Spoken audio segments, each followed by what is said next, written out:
Hello, everybody. Good Saturday night here, 7 p.m. Central. It's that time. Saturday is when I do my podcast, Saturday night, every Saturday night. So, welcome to the Project 8 podcast. I'm your host, Steve Mann. You can you can find us on Rumble, YouTube, Spotify, Facebook, Twitter, formerly known as X. If you'd like to donate, you can go to the website at www.project8podcast.com. If you like the content, just give us a follow, give us a like, and share with your friends. I greatly appreciate that. So, I'm going to talk tonight about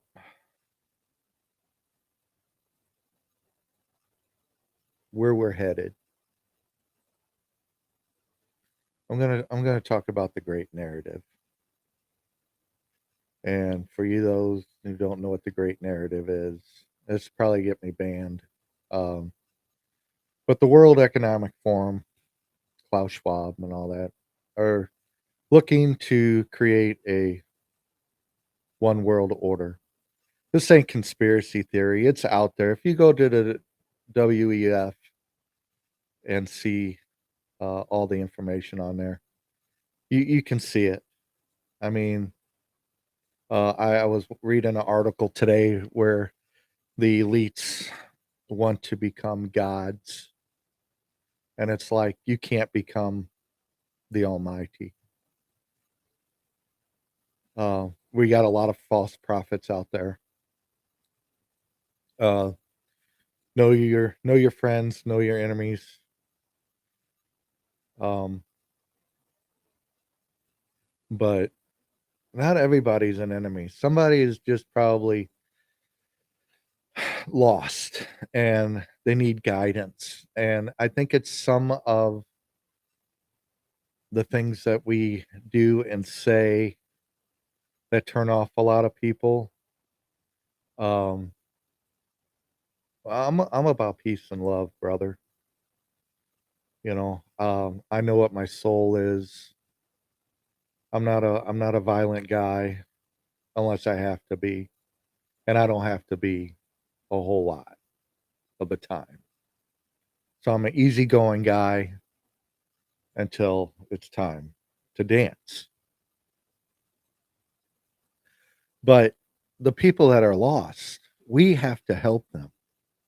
We can't just turn our backs to them because they disagree with them. We have to get our point of view across, and we don't have to be violent about it. We can do it with love and understanding. And I think that's what separates patriots from the other people, because the other people like violence, as you can see in the couple of years past, and you don't have to travel that long back to figure out who those people are. So whenever you become a disagreement with someone, just calmly give out your point of view. And if they don't take it, then just leave them. I mean, we can't help everybody. We can try, and we can save as many people and try to wake them up. But the problem is, do they want to be woken up? Do they want to help? Um, I know a lot of people that haven't woke up, and I tell them my feelings on stuff, and they're like, "Oh, you're just a conspiracy theorist. It's not going to happen." I have one particular friend that, you know, um, that just doesn't see it, and he relies on stuff that the government has given him, and he keeps taking the stuff that the government gave us in the past, and I'm like, "Dude, you need to stop." And he's like, "It's helping me." And I'm like, no, it's not." So when the government says, "Hey, man, we're here to help," you need to be scared. That was taught to me long ago, and my grandparents were like that. They were in the flood. They were in the flood, and they were offered food stamps assistance from FEMA, and they turned down the food stamps. They're like, "We don't want that. Give that to somebody that really needs it. We don't need it," because they had family to rely on. They didn't want it, so they turned down the food stamps. But it still costs them money to get their house back in order and rebuild. Uh, FEMA did not cover a lot of the costs. So anyway, I know I'm just getting off subject here, but the great narrative the World Economic Forum is pushing out where they want to be gods. That's from them, man. I mean, you can go look it up. I mean, Klaus Schwab is is a piece of work, and he is set to destroy this world and this country. There's a lot of people that don't like the United States because we have freedom. I mean, everybody there's countries that have freedom. We're not the only country that has freedom, but we have certain freedoms given to. I mean, we have freedoms given to us by God in the Constitution, and we cannot let them go. And we cannot let somebody take our freedoms from us. So tonight, I want everybody. You know what I want to do right now? I wanna pray. Okay, can we pray real quick? Dear Lord, please help us save this country. Please help us save these people in our country. Give us the tools to fight the tyranny and the evil in this country. Help the children get home safely. Help us find missing children that need our help. Protect us from evil. Protect us from the corrupt. Protect us from the false prophets that whisper in our ears. Please cleanse this country of all the evil. Please help those family in Maui in need and look over them as they need help.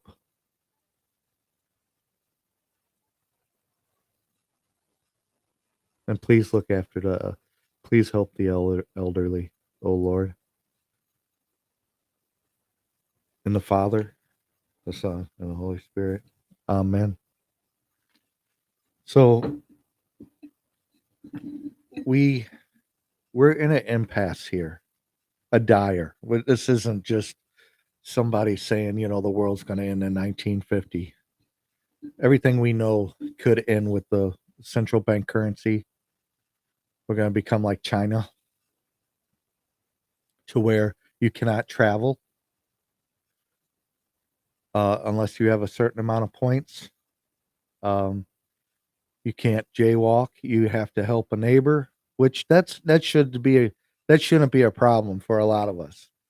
But you got to drive a certain car, or you can't, have a certain car, or it's all EV, all green. If you're not, you're cooking on a gas stove, well, there's 10, we're going to lock your card up, on a gas stove, Um, so no, we need to be diligent on what we're doing. We need to help as many people as we can, and wake them up, because I tell you what, 2024 I think, is going to be the tipping point.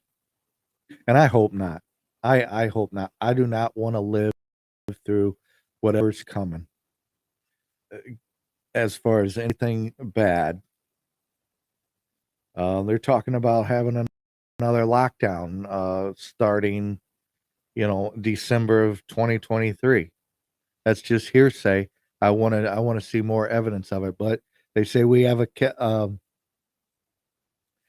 Canadian, strain that's might be or is in motion right now. See, they never stopped with the gain of function. This is all about the great narrative. And you people need to wake up, and I think a lot of people are waking up more and more. You know, people ask me, "Well, why don't you pre-record? Why do you always do live shows?" Because I do live shows because I want you to see that I am a human. I make mistakes, and this is like my 8th episode, maybe ninth. I lost count, to be honest.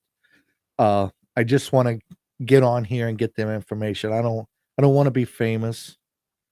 I don't have any sponsors. I have nothing to lose. I do all this myself. That's why I say if you wanna donate, donate. It helps me out with the monthly subscriptions to what I have to pay for this stuff. But I want the people to be informed. You know, I wanna protect somebody else's child like I would protect my own or my grandchild. And I think with enough of us, a lot more of us saying the truth or speaking the truth, more people would wake up. I'm not saying anything that everybody don't know already. I mean, you can look it on the World Economic Forum to see that I'm not BSing you. I would not come on here to BS you. I wouldn't BS you to make a dollar. I wouldn't sell my mother to make a dollar. God rest her soul. She's left the earth. But I'm just telling you, I don't come on here. I come on here to try to save people, try to wake people up. So I don't know how long I'll have on Facebook. I don't know how long I'll have on YouTube. I think my videos are being suppressed on both. I'm on X as well, uh, which I don't get as much views as uh, I do on Rumble. Combined with all three of all my podcasts. So if you want to see me, I would go to Rumble because that's where you can. Excuse me. I don't know how long they're gonna have me up and make my podcast public. I think it's being suppressed, and I'll tell you why I think that is because I tried boosting my last episode about uh, holding our leaders accountable and responsible, and they told me that it had election interference in it, so I couldn't do it. So, but go to the Economic Forum, look at the videos, read the articles. I'm telling you, we are in great peril, and I don't think we have very much longer to um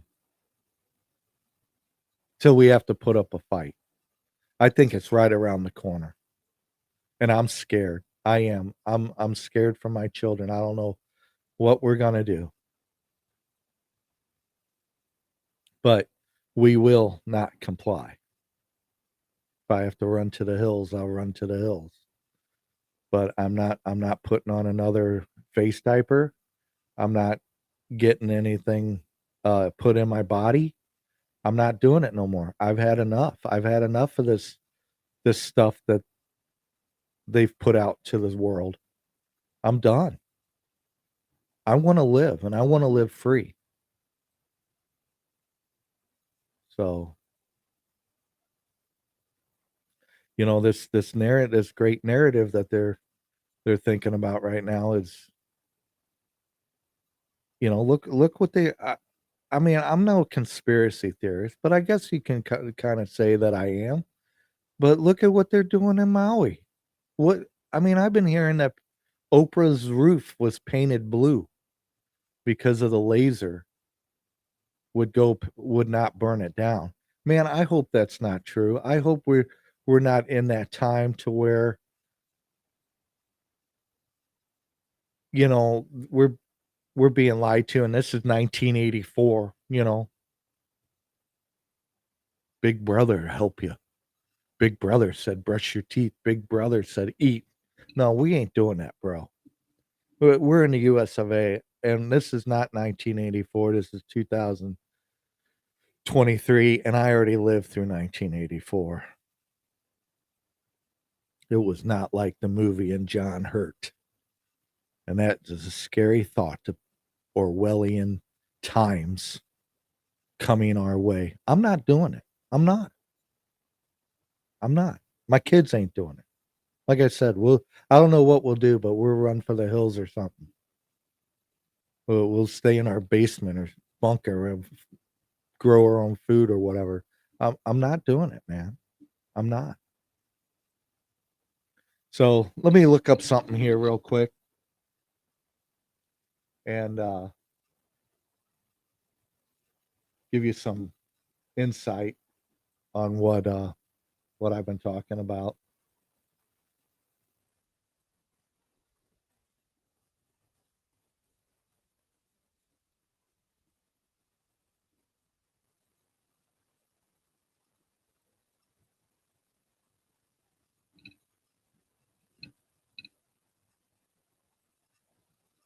It's the great narrative, the great reset.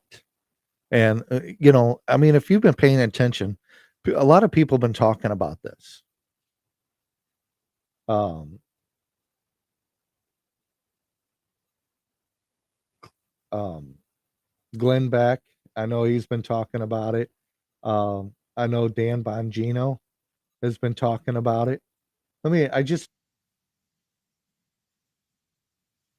look, you got to listen to this guy. I'm gonna share my screen.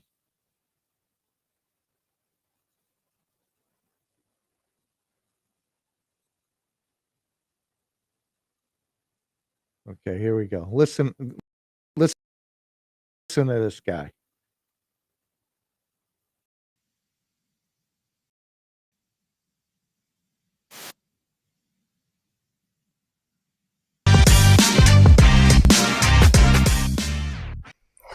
Hi everyone, my name is Johannes and welcome to this channel where I share my learnings and experiences and thoughts from my life and my career as a strategy consultant. And on this channel we talk about consulting, business and mindset. And if you're new to this channel, then please make sure to subscribe to it. Also leave a thumb up, this will help you that you don't miss any new video here on this channel. We will do a book summary of the book The Great Narrative. And a couple of weeks ago, I think it was actually last week, I published a video about a book called The Great Reset. And this was a book from the World Economic Forum, written by Klaus Schwab and Thierry Malloret. And this book is actually was written when the COVID pandemic really became big. It was in 2020. And the book talked about, you know, potential implications, especially on the macro level. So what impact COVID will have on, like, you know, the economy, on the society, technology, environment, and so on. And this book, The Great Narrative, is, so to say, the follow-up 2 years later. So it, you know, is linked to many ideas from the first book, from The Great Reset, but it's like an updated version because we have much more information now about how the COVID pandemic really turned out. And so this is a kind of follow-up, and it also tries, you know, to tell a story what the future might look like. And today I want to do a summary and talk about the main ideas and main concepts. As always, we start with some background information. So the book is called The Great Narrative for a Better Future, written by Klaus Schwab and Thierry Malloret. And both work for the World Economic Forum. and it was written in 2022. So this year actually quite a new book. When it got out, I immediately bought it because I really liked the first one. And at the end of this video, I will do a rating so that you know if I really like this book as much as I like the first one. The book is structured the following way. So you have chapter 1, this is the introduction. Here they talk about some risk and systematic connectivity. Sounds complicated, but at the end of the day, those are some macro trends that they see. Just a summary, I will talk about that in a second. Then they also talk about social media and fake news, very interesting, and also the power of narratives. So here they explain a little bit what the book is all about, why narratives are so important, and what the purpose of the book actually is. Then chapter 2 is actually like the core, the heart of the book, and there again, like in the first one, they go through the single macro categories like economics, environment, geopolitics, society, and technology, and talk about trends and implications they see, especially after COVID and for the next years.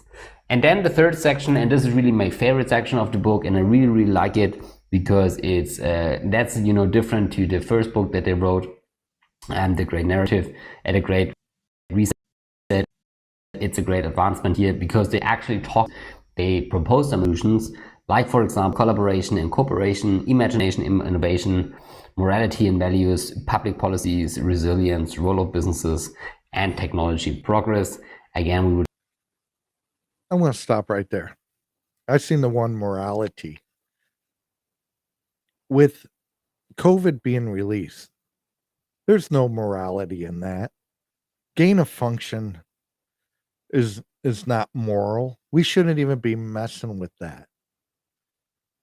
I mean, there is no morality in it.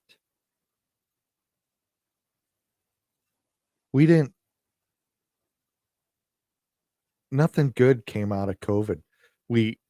People died, people got sick, people lost their jobs because they refused the help, if you will. I'm not going to say it, but you know what I'm talking about.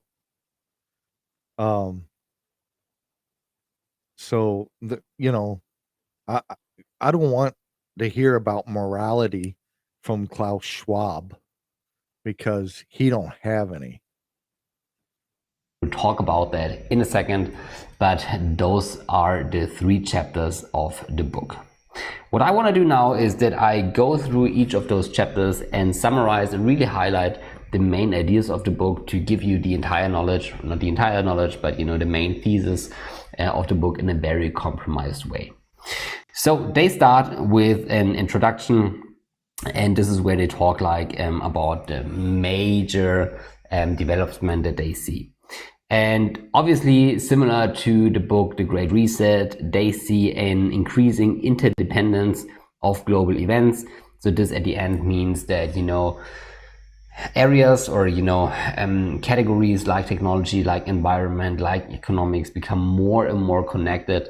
They also say that there is an increased velocity. So this means events happen faster and faster, and it's also becoming more and more complex because you have so many aspects, so many events on a global level that impact each other. Then they also talk. What events? What global events? I mean, of the Great Reset.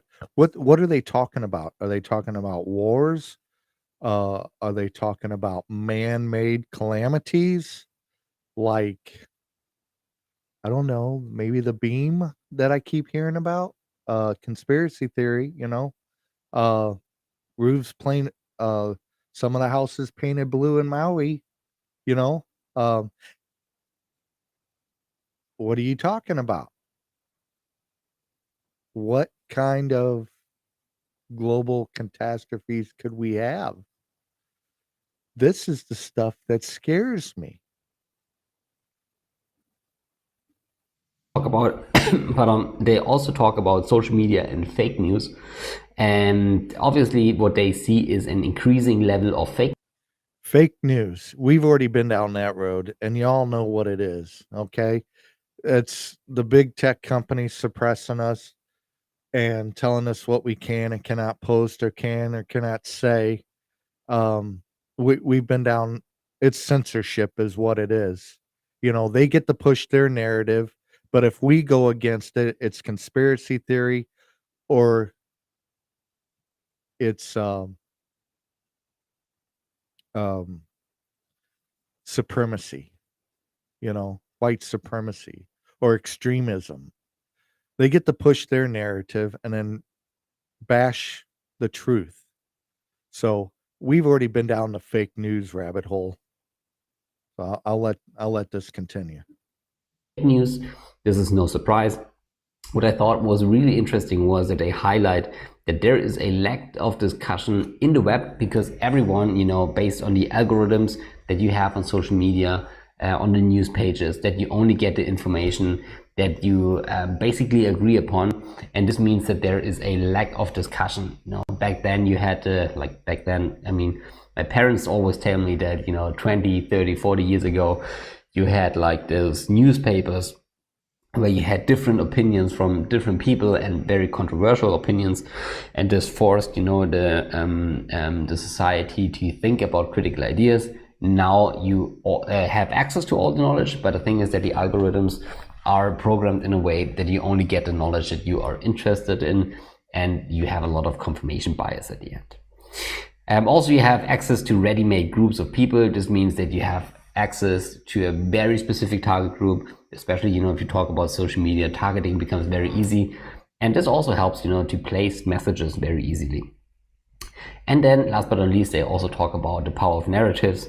And they say that narratives at the end help to understand the situation, understand what lies ahead, so what the trends are and what needs to be done. And what they did for the book was actually that they made over 50 interviews with global thinkers, mainly from think tanks, from universities, sometimes also from companies, to discuss ideas and to create this book with the thesis. Also, they provided a conceptual framework. This is what I just talked about. So the interdependence, velocity, and complexity. This is similar to the great narrative, where they see, that this is kind of the headline that is above all the macro trends that they see here. Velocity, global development with the increasingly high speed, also driven by inherent or interdependence, meaning it's not independence, it's interdependence, meaning you're going to be dependent on someone else or some government to give you your wage. That's how I'm looking at it. So we're all going to be the same unless you're an elite um um trying to find the word here, an elite crony excuse me, assistant or something like that. Just like if you've seen the Gods of Egypt, you've seen the builder of Cyrus's tower, where he's getting all the gold and the glory while all the other people are being slaved out. And his usefulness is because he's a builder, so he gets to live above everybody else. So because of Cyrus, gave him interdependence. So that's how I'm looking at that. So with that being said, that was the introduction of the book, and now let's go into the different topics. And they start again with economy. And what they say is that they first talk about growth. And obviously what we know now, what we didn't know back then when we talked about the Great Reset, is that we actually had a V-shaped recovery in the developed countries, so the OECD countries. but actually in the emerging countries that we didn't see any large recovery. Also, what they highlight again is that future growth will not be as fast or as promising as we had it in past years. So that they often Future growth will be less than in previously years. I'm guessing in the previous years leading up to all this. I mean, look at all the schools around the country with um, bus driver shortages. I don't know what's going on with that. We are surely affected in the Midwest here by that. I don't know if it's because people are doing more of the door dashing gig or Instagram, or I'm sorry, Instacart, or any of that for that matter. Um, I don't know where the workforce is right now, and I see a lot of people driving out on the road, and I'm like, "Where are you going? Are you working? What are you doing?" So, our growth right now since COVID is slowly going up, but not fast enough. I mean, we still got people out of work, and I don't know if it's because they're getting paid not to work or what's going on, what we're not being told and what's going on behind the scenes. But ever since COVID, man, things haven't been the same. And you know what I'm talking about. Um, you go to like we went to an Olive Garden like a couple of weeks ago, and there was hardly anybody in the restaurant. And there was like four of us going, and like, oh, it's gonna be a half hour wait. And there's open tables, and it's like, what do you mean? Well, we're short staffed. I'm like, "Oh," I mean, before the parking lot would be packed and it'd be like, it's an hour wait. Okay, understandable because there's no table in there. But now there's empty tables and they're telling you it's a half hour wait. It's ridiculous. Where have all the people at? I see all these people in the grocery stores shopping as high as groceries are right now. If I had land, I'd probably be growing my own vegetables. Um, I'd only have to go to the store for meat and essentials. So, and now the meat's getting sus. So anyway, let me let this gentleman continue. talk about the post-growth era and that they see for the next decades. And what they also highlight, and this actually is, the preparation for the third book that they wrote, Stakeholder Capitalism. They say that GDP is an inadequate measure to measure success. So you cannot only measure like the output of a society, you also have to consider other factors as well in order to say if a country or a society is successful or not. What they also see is that there is a huge public debt level at the moment, so that it's increasing across all the countries over the past years. That it's really, really huge. And I saw a graphic once when I read the book Big Debt Cycles from Ray Dalio, and we are at a debt level that is similar to World War One. And in this book, Big Debt Cycles, Ray Dalio also talks about those, large cycles. And every time where the debt ratio is so large or so huge, then significant global events can happen. And this is also something that the World Economic Forum sees here. Then they also talk about the results. I'm gonna stop there because he didn't cover it. Did you see the post, or I'm sorry, the pre World War III thing on there? Let me back it up a little bit.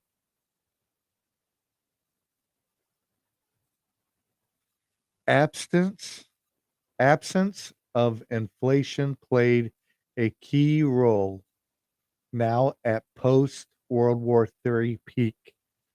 What is that? That's just to even see that is scaring me, right? What is that? Is that a warning that we may be going into World War III? Man, I hope not. I mean, we have a threat right now with China and Russia and the Ukraine, right?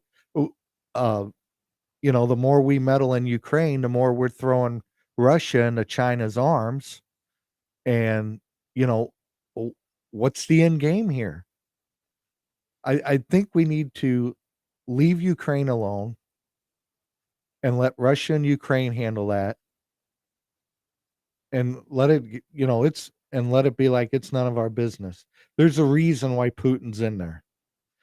And I think it has to do with all the corruption and stuff that was in Ukraine.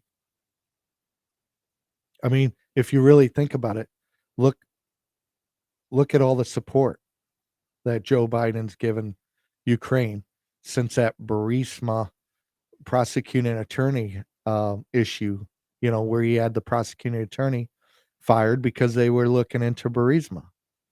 I mean, I'm just saying, I'm connecting dots here, folks. Um, and now all of a sudden we're helping Ukraine. First, it started out as like a humanitarian, but now we're starting to go deeper and deeper into that.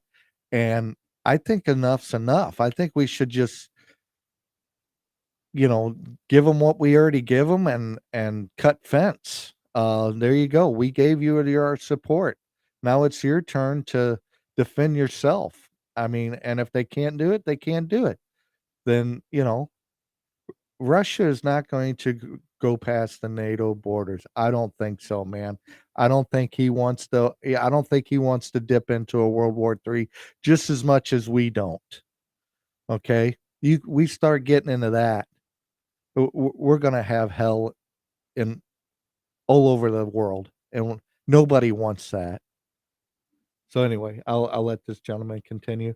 You may hear some repeat. where the debt ratio is so large or so huge, then significant global events can happen. And this is also something that the World Economic Forum sees here.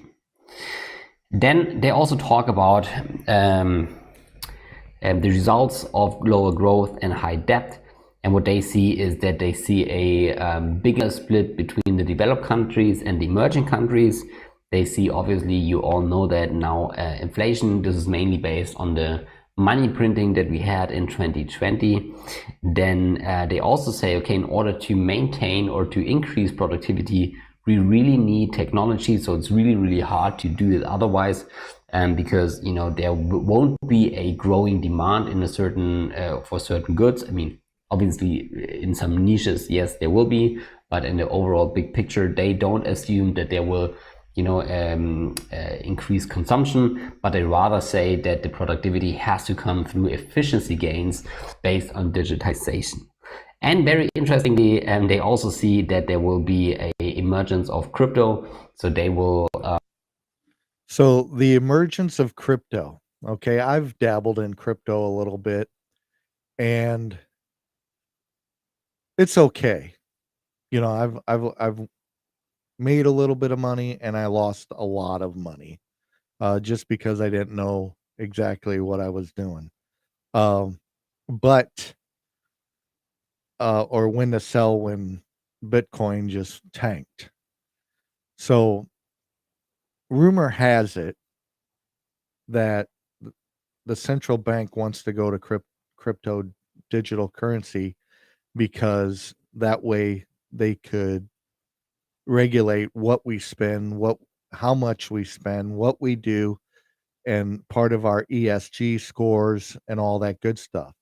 I want to point out, if you want a great book, you need to read The Great Reset by Glenn Beck. And I'm not just promoting this. It's a good book. You all need to read it. If you want to get educated on this World Economic Forum stuff, you need that book that Glenn Beck wrote. I mean it. I mean it's very insightful, and it'll scare the hell out of you, because I am scared right now after seeing all this and reading all this material. I'm scared. So, uh, let me stop sharing my screen on that.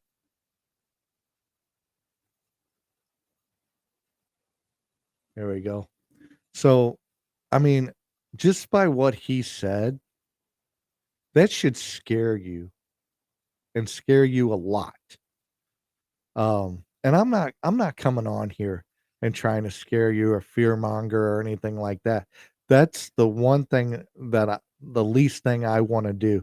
I want to get you guys educated the way I've been educating myself on this for the last 2 or 3 years cuz it's scary.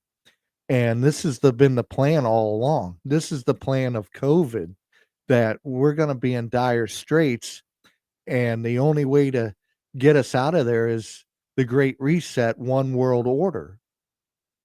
I mean,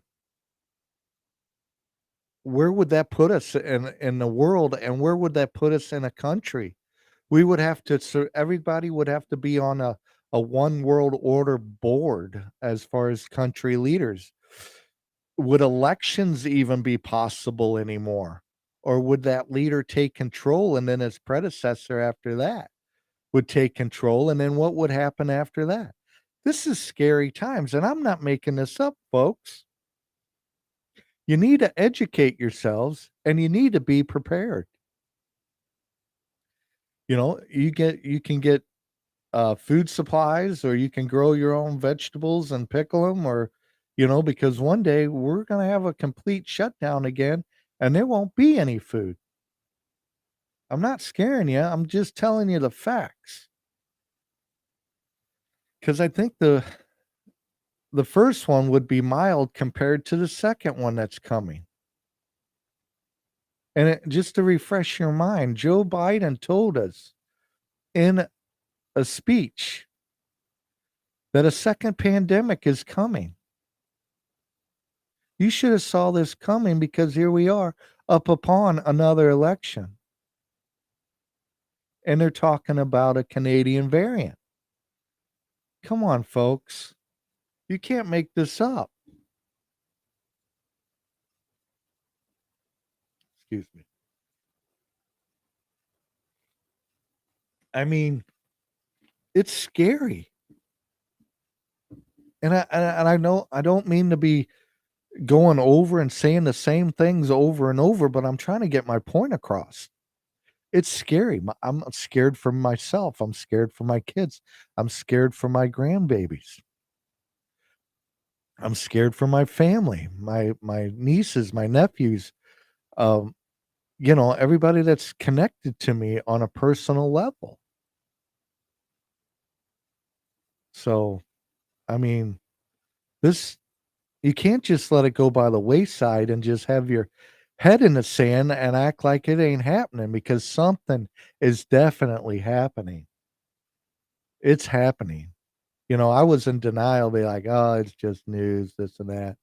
But the more you connect the dots, man, the more you find that something's going on, and it's deep. Um, so I'm not on here to try to sell you something. I'm not on here to try to make a buck. I'm on here to get my point across and tell you folks that you need to be prepared. You need to be prepared on what's coming.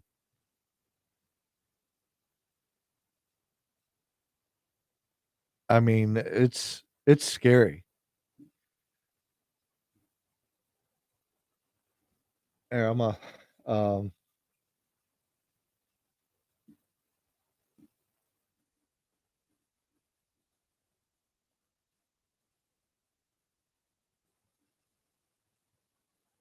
let's see here.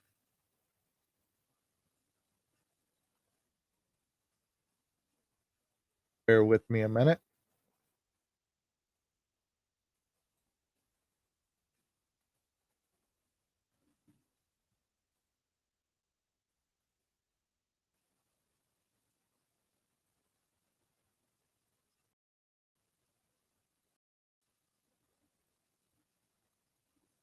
I'm looking something up here to with you guys. Here you go. This guy here, I'm gonna I,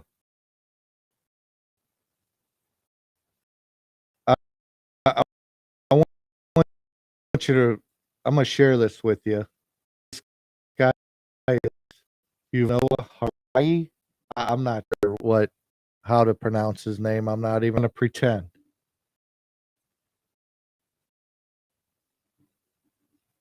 But I'm a share.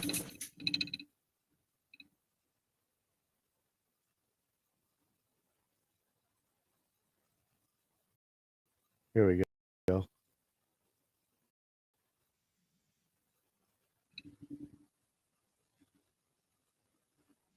I'm just with Professor Yuval Noah Harari. My name's Gillian Tett. I'm the US Managing Editor of the Financial Times. here. I'm gonna back this up a little bit. That way you can. Here he is. Ah, crud. Darn it. Everything is okay. Here we go. And can I have a bit more light on the audience so I can see the faces and not just speak to a darkness? Thank you.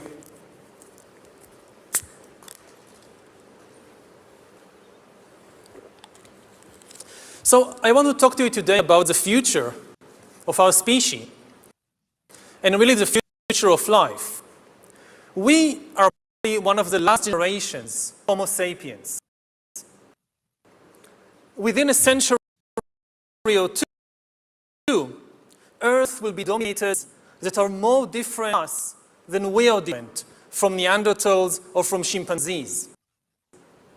Because in generations, we will learn how to engineer bodies, brains, and Now this is from 2018. Are they talking about engineering different, because of the coronavirus, or with the vaccine, on how they're engineering other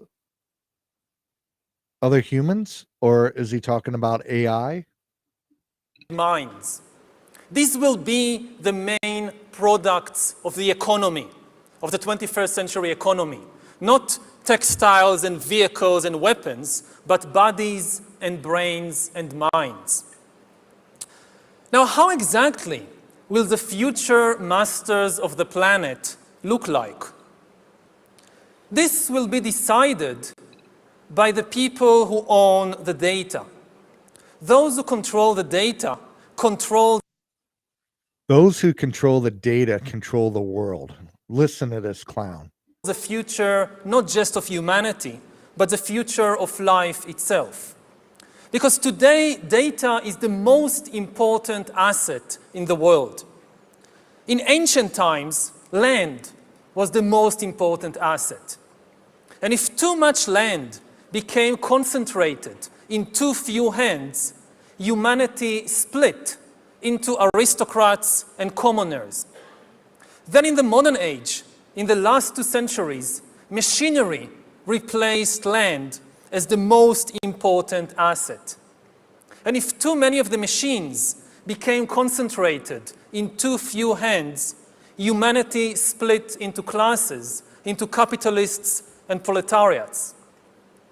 Now data is replacing machinery as the most important asset. And if too much of the data becomes concentrated in too few hands, humanity will split not into classes, it will split into species, into different species. Now, why is data so important? It's important because we've reached the point. How can we split into different species? What is that? What is he talking about? How can we as Homo sapiens split into different species? What's he talking about? I mean, is he talking about aliens coming? I mean, I don't know. I'm just guessing, right? But what's he talking about? How can we go from who we are and what is in our DNA to becoming something else? And data is so important, you know.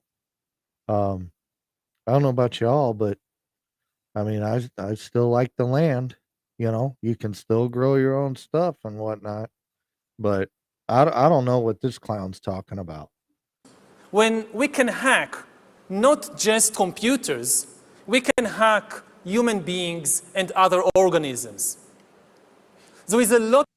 They can hack human beings and other organisms. Folks, come on, man. This is from 2018.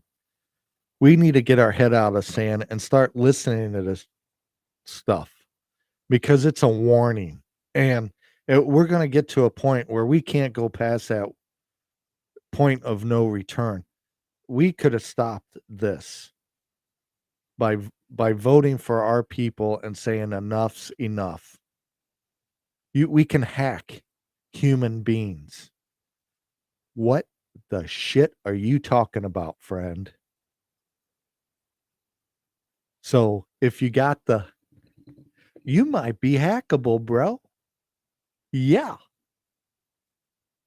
Okay, champ. So you need to get your head out of the sand and get in the game and start paying attention to these guys, because we're going to wake up and you're going to be mowing your own grass or maybe your neighbor's grass and don't know why for that ESG score. A lot of talk these days about hacking computers and email accounts and bank accounts and mobile phones, but actually we are gaining the ability to hack human beings. Now, what do you need in order to hack a human being? You need two things. You need a lot of computing power, and you need a lot of data, especially biometric data. Not data about what I buy or where I go, but data about what is happening inside my body and inside my brain. Until today, nobody had the necessary computing power and the necessary data to hack humanity.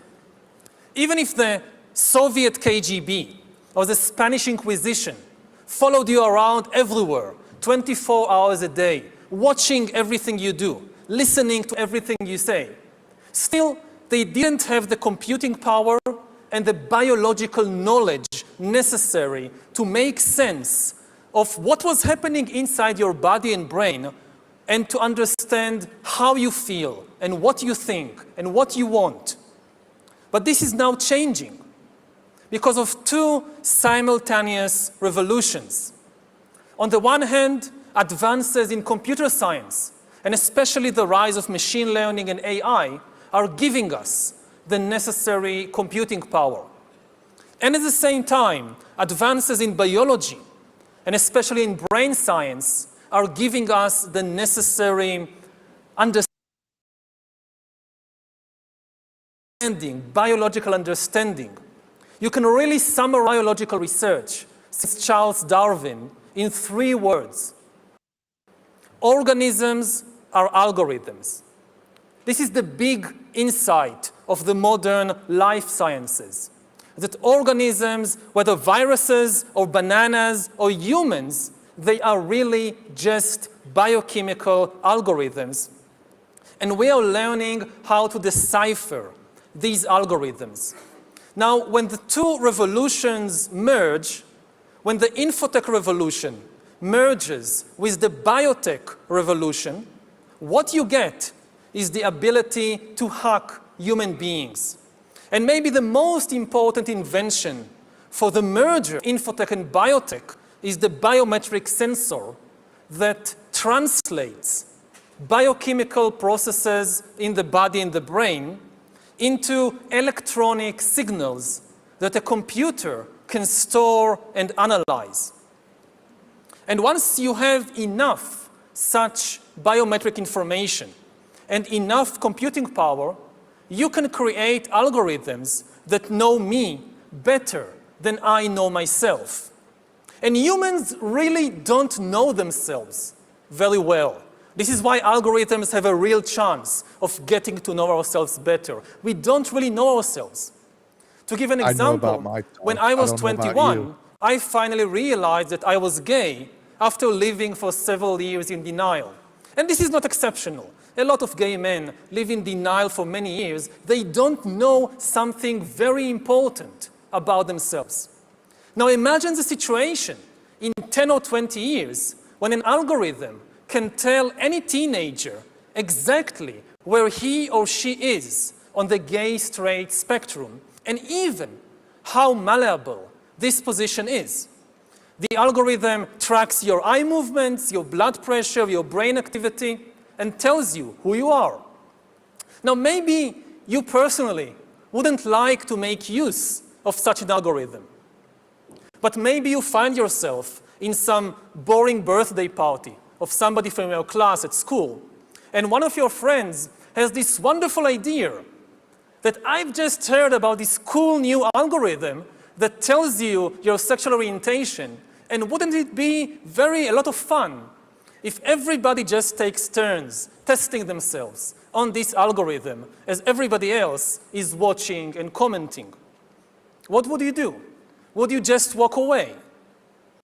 And even if you walk away, and even if you keep hiding from your classmates or from yourself, you will not be able to hide from Amazon and Alibaba and the secret police.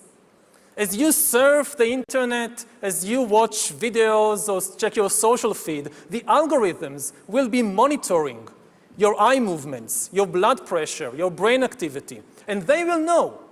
They could tell Coca-Cola that if you want to sell this person some fuzzy, sugary drink, don't use the advertisement with the shirtless girl. Use the advertisement with the shirtless guy. You wouldn't even know that this was happening, but they will know, and this information will be worth billions.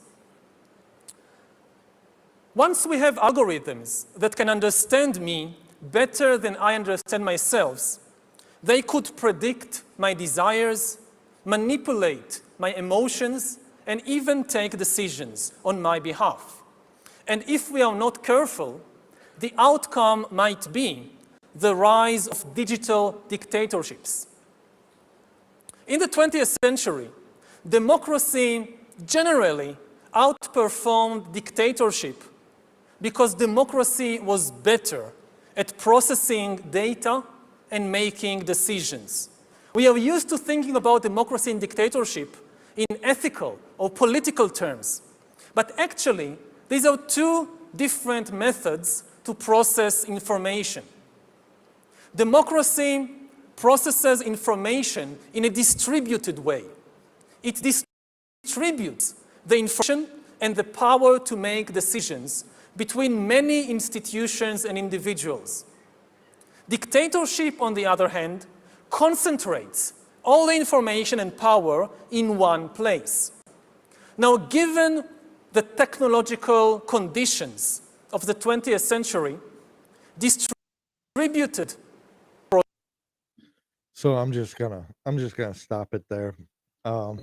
If y'all want to watch it, you know, go ahead and Google this World Economic Forum, 2018.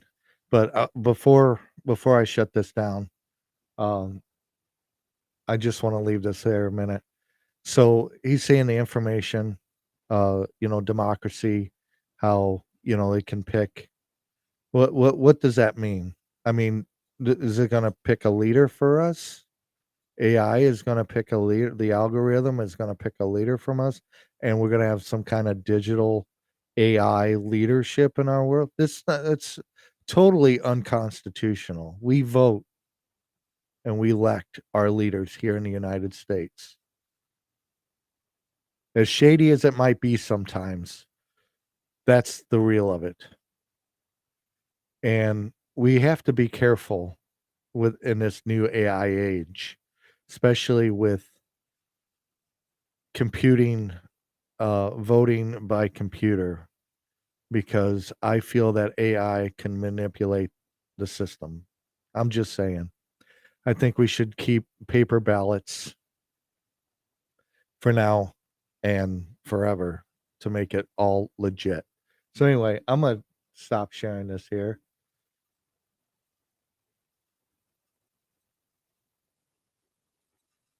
So anyway, that's the gist of it, ladies and gentlemen. The World Economic Forum, the great narrative. I can't express this enough. You need to be prepared. You need to help wake up your neighbor. I mean, this is where we're headed. This ain't about right or left. This is about our country. This is about our future. This is about our children's future. This is about our grandchildren's future and our great grandchildren's future. Do you want them living in a one world order? I sure don't. I don't want to live under another social score. It's bad enough we have a credit score. But I'm not living under an ESG score, I'll tell you that right now. And that's what a lot of these big corporations are pushing right now is the ESG scores, and that's why they're doing that diversity, equity, and inclusion to raise their ESG scores. They're not doing it to be, they're doing it to be able to do business with a high ESG score. So it has nothing to do with the person's choice of sexuality, person's choice of gender, if they want to be trans or not. It's about ESG, and diversity, equity, inclusion is all wrapped into that. Okay. So don't kid yourself saying that, oh, this company cares about trans. No, they don't. They care about selling you a product. They care about making money. They care about their investors and their stakeholders. Because if their stakeholders start selling, they're going to be in trouble because they're losing that investment. Okay. So get your head out of sand and think about all the decisions you make. Is it in the best interest of me? Is this company in the best interest, showing the best interest of me? Or are they just playing me to make money? That's what you need to be thinking about. So anyway,